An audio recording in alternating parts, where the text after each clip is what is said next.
Hi there, and hello to the second part of the Git tutorials for basic tutorials and the connection of Git to our project. So the last thing we did last time was almost creating commits and push from the. We try to create some commits from here. Each time I make a change, you may do it from here already, and you can see that it shows me changes all the time. I make changes to the project. You will always have to. I mean, it's recommended you always push the files, all of them, even if they just are simple changes. Okay, the most important. Sometimes it will show you all kinds of changes in metadata in configuration files. The most important is here that I just showed that I added a new line to my code. Okay? And I will, from here you can commit, second commit, and push it to immediately to the Bitbucket repository master. Okay, so this is working. You can start doing it from source tree. The last part is using the IDE, the IntelliJ, both that it doesn't show you this error here, and that you can also do updates, which is download the latest changes and push and commit push from here. So I'll show you how to do it. Okay, the problem is that it shows me this message because in case of Mac computing, Mac computers, you have to accept a license in Xcode. So quickly, you may need to execute Xcode from here, and once you execute it, it means you never used it before, and you have to agree to the license agreement, and you have to put your password. Okay, and then it should be installing all kinds of components, and once it's finished, I mean, you already agreed, so in theory, this won't be shown anymore. Okay, you can leave it working in the background. This, okay, great. So, what can we do from here? We can do the same things that we did from here. Okay, we can without needing to use the app. I will quit the source tree app, and I will do it from here. So you know another options. Oh, it's still okay. So I guess it did not update the conditions yet. We have to wait for the installation. So meanwhile, I will explain what we do from here. So once I make changes, like put a comment, okay, sorry, hi, new line, I can go here and press, well, it doesn't detect changes because again, this is not working well. But I can go here and press this and make a commit push, okay? And I can always push here to update the project from the latest changes someone or anyone could have done up here, okay? Here, the latest commit should be shown. I just put it, before I went to the IDE, I put another commit, which is the second commit, with the changes I just made in the main file, okay, as well as other files here. This one we can ignore. The most important one is here because that's the one I added a new line, okay? So once the installation finished, we can proceed. I will stop the tutorial. We will continue it when it's finished. So it finally installed Xcode in my case, and I finally can use the update and commit from here. It doesn't show any error now, and let's start. First, let's update our project from the internet. There is no change from other sources. I did not, nobody from my team, yeah, I'm not sharing the project with anyone, but if someone that I'm sharing the project with changes something, I can always fetch, yeah, update the project with the latest version, yes, and I will just have to put here the update project, and I put an OK. That will try to download from the internet. It will ask me my user password because this application, yeah, the IntelliJ is not the same as source tree. Okay, it's a different app. They work in different domains. Okay, so it needs my credentials. That's one of the, well, if I insert my credentials, okay, and I log in, it may save the latest credentials, or it may just ask me the credential each time I try to connect to the server. Nice. Let's see. And maybe, oh, it doesn't really allow me anything else. Let's see, we'll try it again. Okay, so it's not really working. A second. Let's try one more time. And this time with the quotation helper. Maybe it will tell me what's the problem. Hi, so sorry, I found out I had the wrong password. Okay, let's try it with a new password. I just made the test and I found out it is the wrong password. So let's see if now I can download the latest version. Now it should log in, at least. Logins, yeah, great. So all files are up to date, okay? Now if I make a change, because I did some tests and I lost the commit, hi again, new line, okay?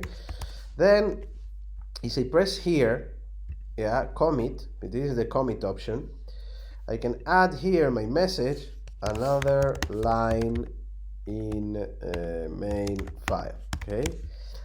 And besides here committing, which you can do it, because if you commit here, it doesn't push it, you can put commit and push directly, just like in source tree, okay? I will just commit,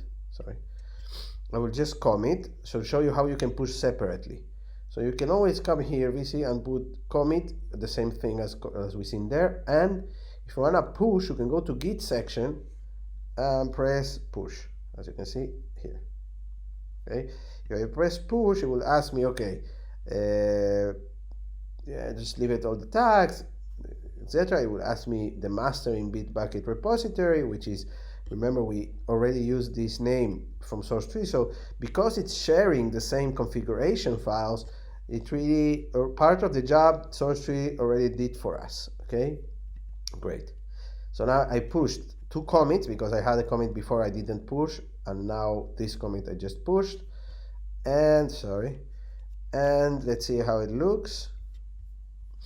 As you can see, if I go into Hello World Kotlin, you will see again the latest change 58 seconds ago. This is the last time I execute. In the out folder, you will see the executing file. It's not really important. Go to commits. You will see another line in file, in main file, and if I go to the commit itself, just pressing here, I will see the latest changes, which is this. Great.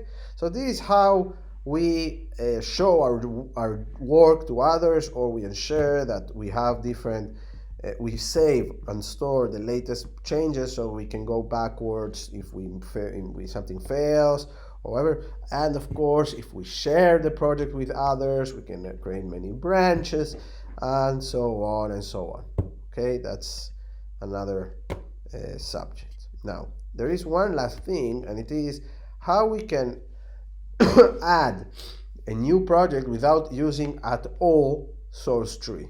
Okay, there is an option of not using source tree at all. Okay, it is a bit more complicated, but let's make a test. I will close this project and create a new one called, again, Kotlin type virtual machine. Next, let's call it Bitbucket test, just to make Bitbucket test. Okay, we finish. It will create a very small, a new project. We will create a new Kotlin file class, for example, or file main.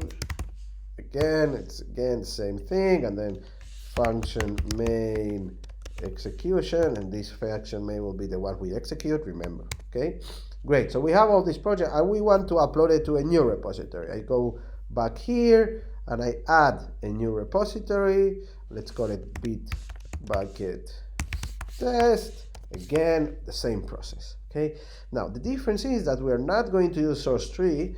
We will connect it using the IntelliJ. Okay, so to do that, we have to go to VC and enable version control on this project. This is the same thing as create the Git control from source tree. Here we enable version control integration. Okay, we need to do it if we want to activate Git on our project. We just do this and we select the type, always Git. We are not using Mercurial or the other or Subversion. We go OK, and automatically it will create it will define and create a Git control on our project. Okay, great. Now you will see that all files are turned red, and the reason is that these are files that you have to, as you can see here, project configuration files can be added to Git. So while they're in red, they're not under Git control. We will add them all. Okay, we can go view files and it will say this, and you can put add. Okay, sorry, I think that was the wrong choice. We are not going to ignore them. Okay, for now let's leave it like this. The adding can be done also from here. Okay, so now we have the same options that we had before. Okay, commit and push. If I commit, okay, it will tell me unresolved files. Sorry, I think I double clicked. You have to put all the files together in the system, so it can start working. Or they won't be red anymore. I think they will be green, or they won't have that color, and they will be under source control, which that's what we want. We have to control the changes of all the files. So I'm gonna put here initial commit. Okay, remember, because if we put commit and push, it doesn't really know where to push it, so it won't work the push side, the push part. It will ask you to define remote. Okay, again, instead of going from here, let's put always add. That's it. It will always add the thing. So we go to Git, and if we try to push, or we go to configuration, there should have to be any configuration. If we try to push, okay, again, it will show us this page, and it will say, listen, you can't push anywhere because you haven't defined any remote. Okay, we have to define the remote. Okay, the remote, we're talking about the internet repository. So if we press on define remote, it will tell me, okay, give me the URL. So if I go to here and I copy this URL, this one here, or the one that is here, the same one, okay, I can go back here and past, okay, and well, I think it's better to copy it. They're not exactly the same. Yeah, they are the same. It's just that because it's called Bitbucket, I thought it's okay. So now if I put okay, it's checking the URL. Okay, great. I accepted it, which is nice. And now we just press push, and it will ask me for the login and password. Well, it did not ask me for a login and password because we already logged in once, and if you remember, we asked it to we asked the IntelliJ to remember our user password. But if it asks you for the user and password, remember to put your user and password and put remember. That way, IntelliJ will remember for future reference your connection to Bitbucket. And that's it. Now, if I go back here and I refresh, the project itself should be up there now. Great, there it is. Okay, so we've seen all the different options, yes, to connect our local project in our computer to the repository on the cloud. Okay, in the outside in the cloud. Okay, in Bitbucket specifically. Now, with all this information, you can start, from now on, each development we do will keep making commit push to maintain a log of activities. And that way also allow us for the future reference to remember what we did in every single step of our development. Okay. See you next time.